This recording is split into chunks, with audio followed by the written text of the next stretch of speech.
Olá, meu querido aluno, seja muito bem-vindo à nossa aula de Direito Tributário. Nós estamos aqui hoje para tratar com você dos assuntos mais importantes de Direito Tributário para o seu exame de ordem, para a sua prova da OAB. Eu sou o Fernando Andrade, sou procurador da Fazenda Nacional e professor de Direito Tributário do Alfacom, uma empresa da Abril Educação, certo? Nós vamos começar com uma pequena introdução, não podemos perder muito tempo com esses assuntos introdutórios, porque precisamos priorizar os assuntos que caem mais na sua prova, certo? Mas uma pequena introdução de como que você vai estudar direito tributário e quais são os aspectos mais importantes na hora de você se preparar, beleza?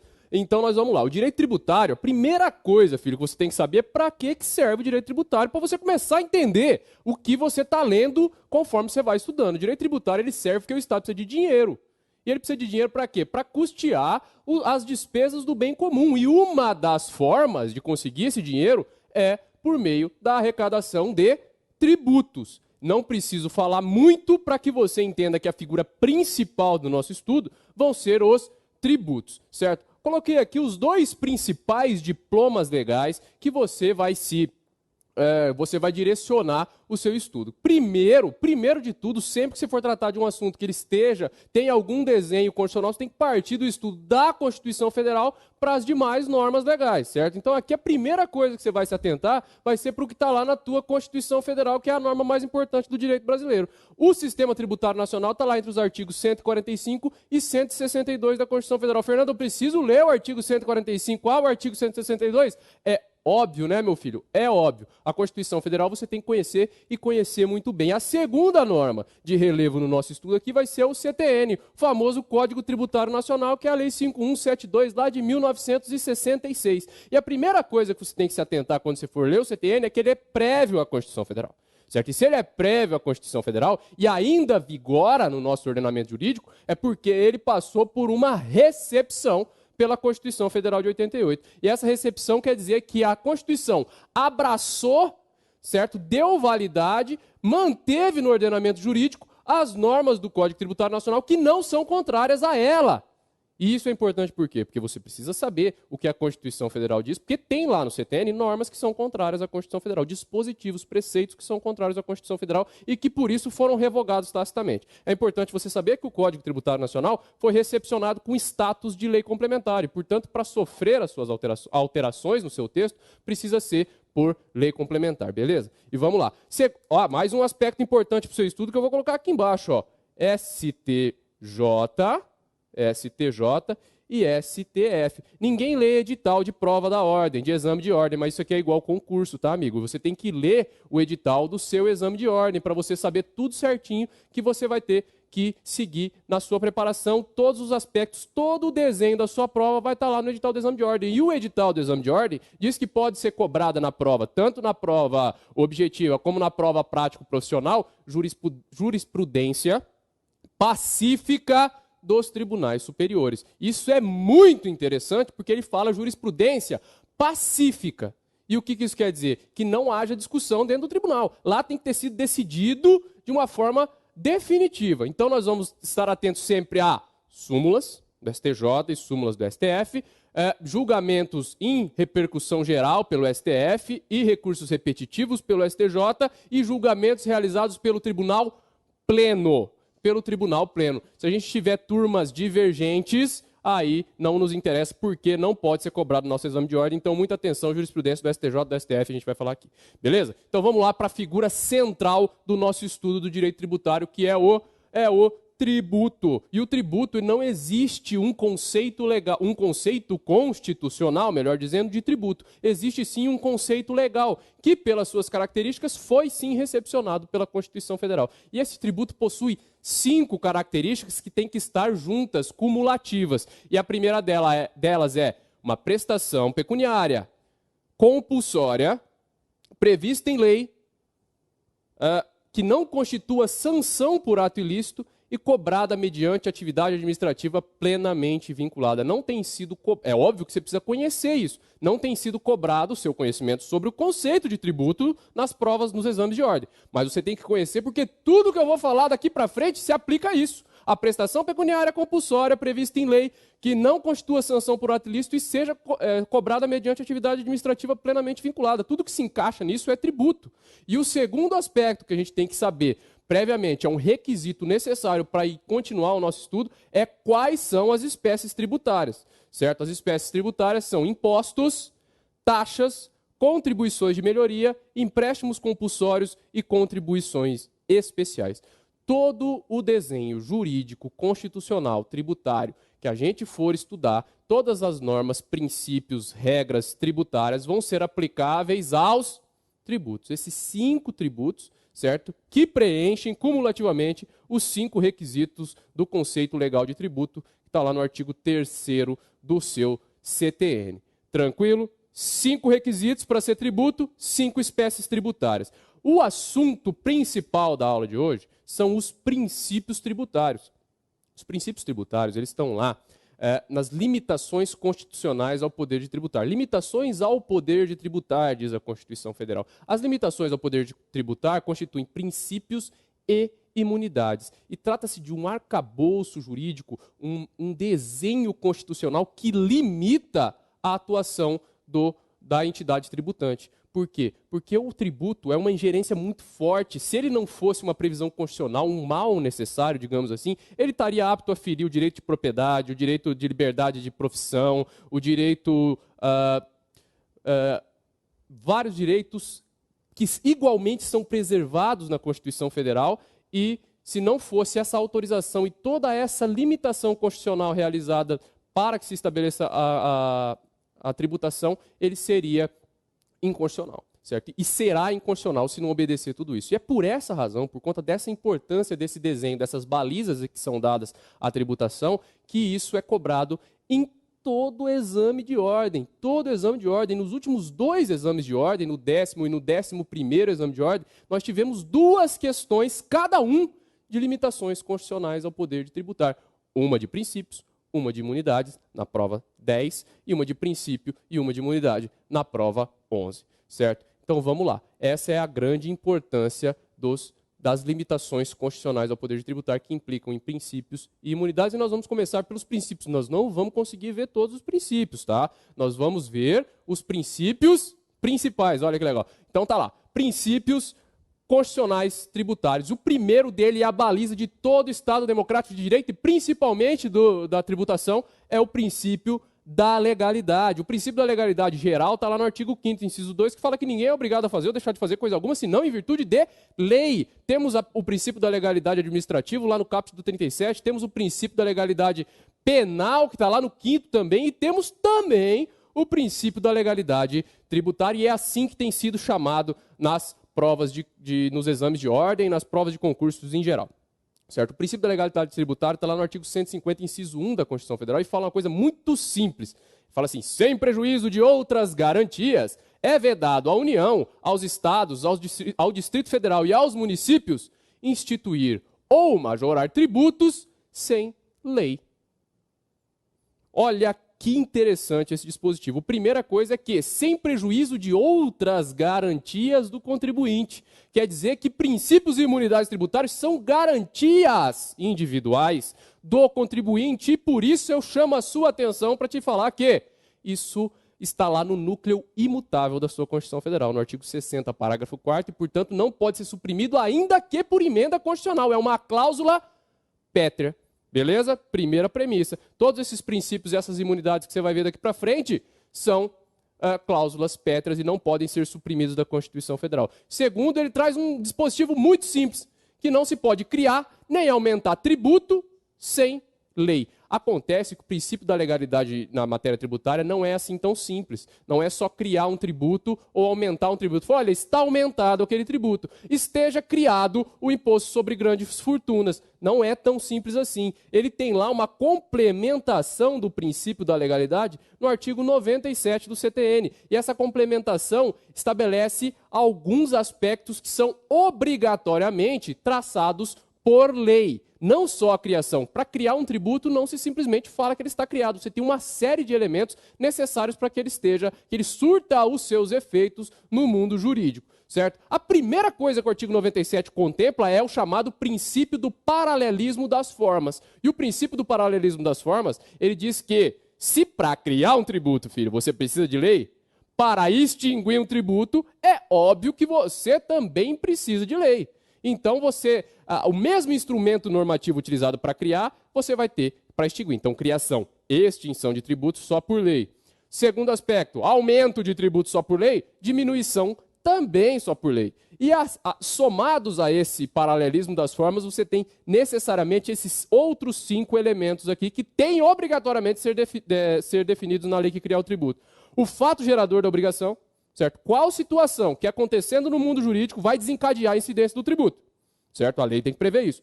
A base de cálculo, qual que é a grandeza sobre a qual vai incidir a alíquota para que se chegue na quantidade de tributo a ser pago. E por quem esse tributo vai ser pago? Sujeito passivo da obrigação tributária.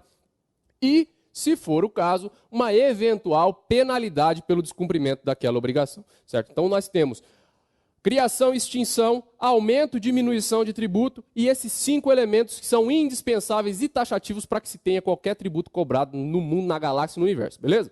Então vamos lá. Temos outros aspectos importantes do artigo 97 do seu CTN, que é relativo à base de cálculo.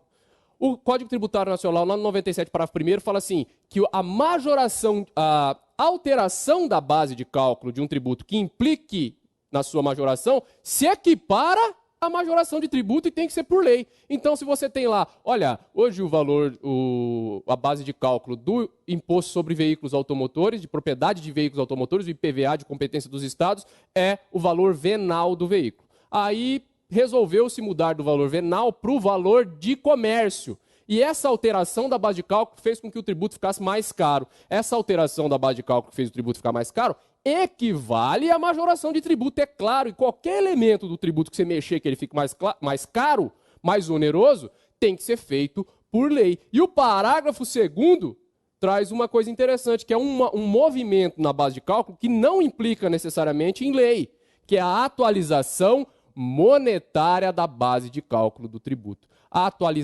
mera atualização da base de cálculo, sem mexer. Falou, olha, continua sendo o valor venal da casa, o valor venal do veículo, mas nós vamos atualizar pelos índices de correção monetária. Isso não precisa ser por lei, pode ser feito por decreto. Mas olha que legal, o que os prefeitos estavam fazendo até pouco tempo atrás? Eles pegavam e falaram, olha, vamos atualizar o IPTU. Né? Então, para atualizar a base de cálculo do IPTU, nós não precisamos de lei, pode ser feito por decreto. Então, eu vou meter aqui no meu decreto que o valor venal dos imóveis ficam atualizados pelo IPCAE, que é um índice oficial de inflação, de correção monetária, e mais 2%.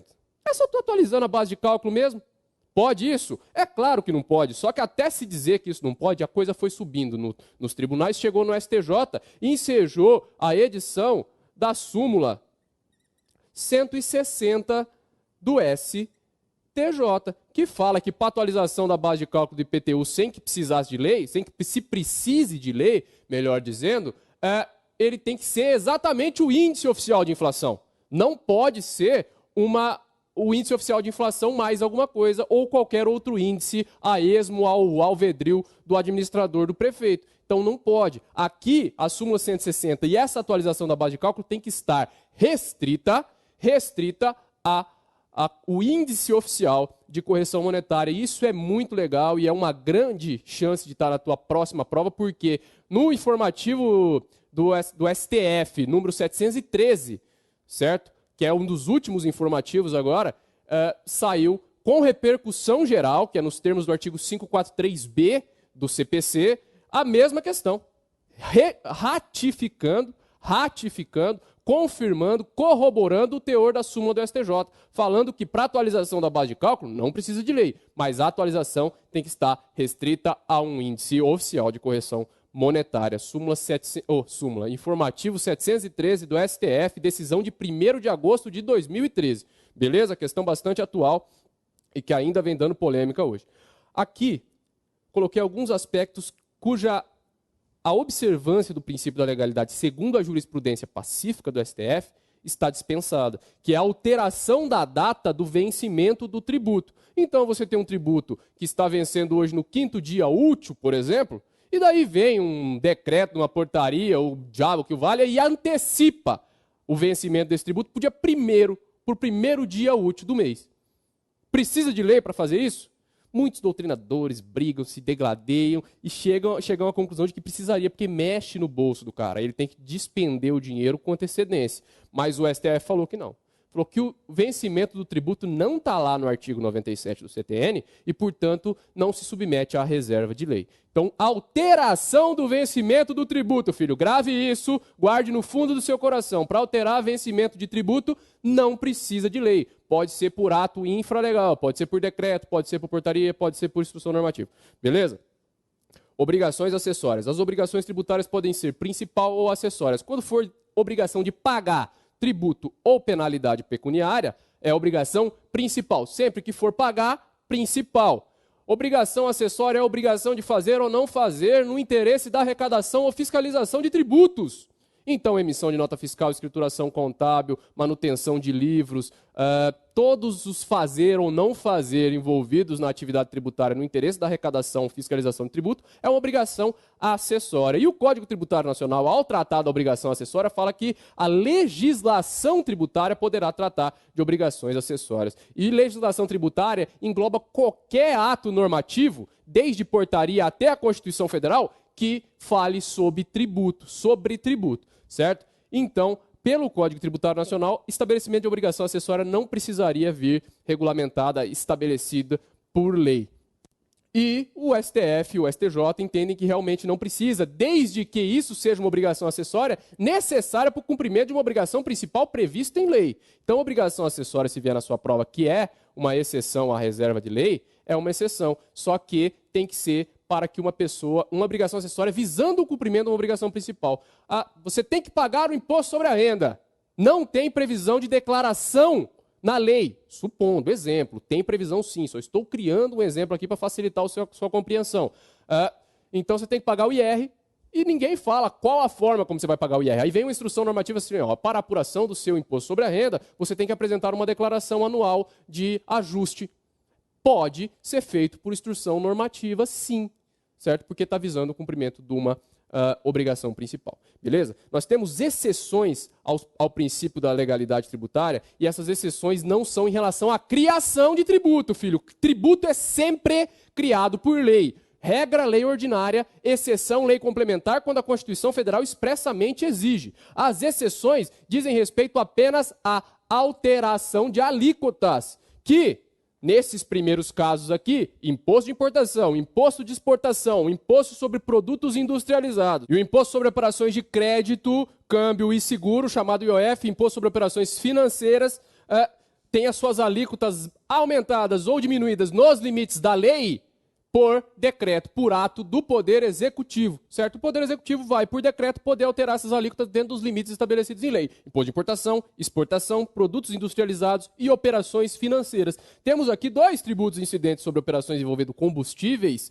certo? Que é o ICMS combustíveis, ICMS monofásico de combustíveis e a contribuição de intervenção no domínio econômico de combustíveis. O ICMS combustíveis, ele vai poder ter as suas alíquotas alteradas, mas não por ato do Poder Executivo. Aqui você vai precisar de um convênio envolvendo todos os estados da federação, mais o DF, que é o CONFAS, Conselho Nacional de Política Fazendária. E lá que eles vão estabelecer a variação das alíquotas do ICMS. A CID combustíveis é por ato do Poder Executivo também, só que aqui a exceção ao princípio da legalidade, melhor dizendo, vai ser limitada. Essa limitação é porque ela só pode ser reduzida e reestabelecida. Isso implica dizer que se a alíquota é 5%, você vai baixar ela para 1%, você não pode voltar ela para 10%, você tem que voltar ela para 5%. Certo? Ela só pode voltar ao patamar que estava antes em relação à CID combustíveis. Aqui estão os principais aspectos que você tem que saber sobre o princípio da legalidade. E caiu, amigo, cai toda vez, caiu no último exame de ordem, no 11º exame de ordem. Então você tem que estudar com muita atenção. Olha aí no seu material, tem um esqueminha bem bacana em relação às exceções ao princípio da legalidade. Vamos lá, seguindo, que a gente tem bastante coisa para falar ainda e o tempo está curto. Aí, retroatividade da lei tributária é o segundo princípio que a gente vai vai ver, a lei tributária não pode atingir fato gerador pretérito. Você está aqui hoje sabendo que dar aula, escrever no quadro é um fato alheio à tributação, que você não precisa pagar tributo. Não pode vir um cara daqui 2 anos e falar assim, não, sabe aquela aula que você deu lá atrás? Então, agora nós vamos tributar ela, você está me devendo 100 mil reais por causa das aulas que você deu, porque agora tem a correção e tudo mais. Não pode, filho. O princípio da retroatividade é uma decorrência do princípio da segurança jurídica, do princípio da certeza do direito a que todo mundo está submetido. Você tem que estar fazendo aqui hoje com a certeza de que a situação aqui está ou não está sujeita à tributação. Esse é o teor do princípio da irretroatividade da lei tributária, que está lá no artigo 153A e está externado, explicado, exemplificado lá no artigo 105 e 106 do seu Código Tributário Nacional. O 105 diz que a legislação tributária se aplica aos fatos geradores futuros e aos pendentes, que é aquele que começou, mas ainda não terminou e no meio teve uma alteração legislativa. Isso não vai ter muita relevância na sua prova, neste momento, esses fatos geradores pendentes, que eu não acredito que a FGV vai te cobrar minúcias sobre esse fato gerador pendente. O que você precisa saber é que o STF falou assim, olha, o aspecto temporal do fato gerador, que é o momento em que ele acontece, é o que a lei disser que ele é. Então, se a lei falar que o fato gerador do IR se dá em dia 31/12 de todo ano, vai ser naquele momento, vai ser aplicável a lei vigente que está produzindo efeitos no momento em que a lei disser que o fato gerador foi acontecido, certo? Porque o STF falou que o aspecto temporal do fato gerador é o que a lei disser que é. Beleza?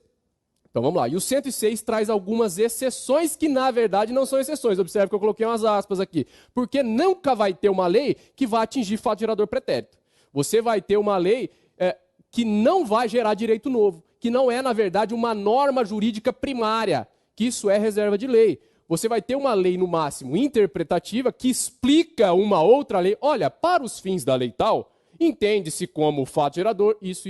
Uma lei meramente interpretativa, o Supremo diz que pode. Os autores criticam dizendo que interpretação é tarefa da doutrina e dos tribunais, mas o Supremo diz que pode lei interpretativa tributária e ela vai ser retroativa, desde que ela seja meramente interpretativa. E o 106 diz também que a lei mais benéfica também retroage, só que aqui o benefício é em relação a infrações. A lei que deixar de estabelecer determinada conduta como infração, ela vai ser retroativa. A lei que estabelecer penalidade menos severa vai ser retroativa. E a lei que deixar de considerar contrária à obrigação de ação ou omissão também determinada conduta, desde que não seja realizada com fraude e não implique em falta de pagamento de tributo, também será retroativa. Só que aqui, na lei mais benéfica de infrações, ela tem uma condição, meu filho, e muita atenção. Ele fala assim, que a lei mais benéfica em relação ao ato não definitivamente julgado. E o ato não definitivamente julgado na leitura do STJ é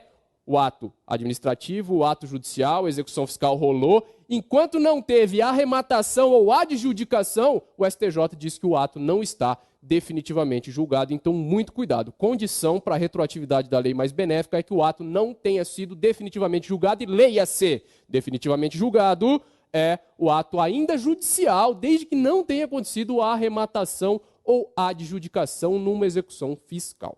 Beleza? Princípio da retroatividade, principais aspectos estão aqui. Isso cai também, filho. Muito cuidado. Vamos lá. Princípio da anterioridade. A lei, observe, que para que se tenha um tributo, você não pode ter só uma lei. Você tem que ter uma lei que defina todos os aspectos do tributo. Essa lei não pode atingir fato gerador passado. Ainda tem uma garantia adicional de não surpresa ao contribuinte, que ela tem os efeitos, a produção dos seus efeitos postergados para um momento posterior. Certo? Postergado para um momento posterior é ótimo, né? Lógico que é para um momento posterior. Mas então, a lei tem que ter lei, tem que definir todos os aspectos não podem atingir fato passado e ainda tem os efeitos postergados. Tranquilo? É isso que diz o princípio da anterioridade. O princípio da anterioridade está lá no artigo 153, B e C da sua Constituição Federal. Uma conjugação de dispositivos. O primeiro diz que não se pode cobrar tributo no mesmo exercício da lei que criou ou aumentou esse tributo. Então, o tributo é criado por lei ou aumentado por lei. A lei só vai produzir os seus efeitos a partir do primeiro dia do exercício seguinte a que ela foi publicada.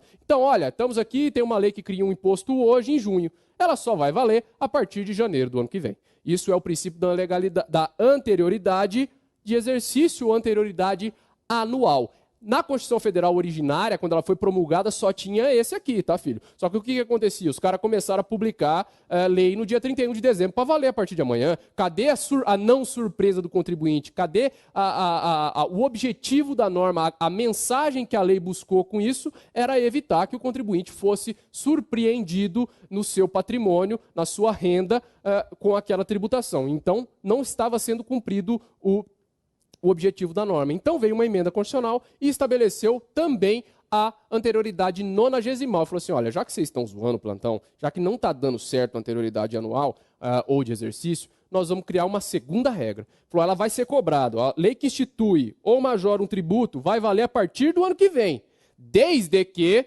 tenha se decorrido, no mínimo, 90 dias da data da lei que houver instituído ou aumentado. Certo? Anterioridade de exercício e anterioridade nonagesimal. Antes de ser criado e ser incluído isso aqui na Constituição Federal, ela já existia, mas só para as contribuições de Seguridade Social, que está lá no artigo 195 da Constituição Federal. Então já tinha uma norma de anterioridade nonagesimal, e ela continua lá. E as contribuições de Seguridade Social se submetem apenas à anterioridade nonagesimal, especial ou noventena. Pode vir com qualquer um desses nomes na sua prova. Revogação de desconto e revogação de isenção, segundo o Supremo Tribunal Federal, não se submetem, não se equiparam à majoração de tributo para submissão ao princípio da anterioridade. O que isso quer dizer? Aqui no Paraná a gente tinha um desconto até pouco tempo atrás de 15% para pagar IPVA antecipado. Aí veio uma lei e alterou, diminuiu esse desconto para 5%. E daí entraram com uma ADIM no Supremo, e lá no Supremo falaram que, olha, revogação de desconto não é a mesma coisa que majoração de tributo, certo? É um benefício que está sendo diminuído e, portanto, vale a partir do momento em que foi diminuído o desconto. Então, revogação de desconto e nem revogação de isenção se submetem ao princípio da anterioridade. Importante situação em relação às MPs, que também foi objeto da prova do 10º exame de ordem. As MPs em matéria tributária, eu falei do princípio da legalidade, MP tem força de lei, pode sim, tá, filho? MP em matéria tributária.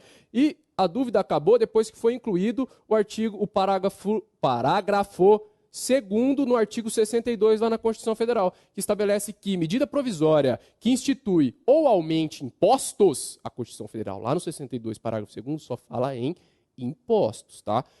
Salvo II, IE, IPI, IOF e o Imposto Extraordinário de Guerra, que são exceções ao princípio da anterioridade anual, só produzem efeitos no exercício seguinte se forem convertidas em lei no exercício em que ela foi editada. Certo? Então, esse é um dispositivo bastante interessante e foi cobrado lá no artigo, no 10º exame de ordem, exatamente nos termos do artigo 62, parágrafo 2º da Constituição Federal. Eu tenho um quadro aqui com todas as exceções do princípio da anterioridade e com um resumo aqui dos tributos que podem ser cobrados imediatamente. Isso aí, meu amigo, está no seu material de apoio, tá? Você baixa o material de apoio, tem um esqueminha todo bonitinho, porque eu não posso falar aqui agora, por falta de tempo, de todas essas exceções ao princípio da anterioridade. Então tá lá no teu material, dê uma conferida aí, beleza?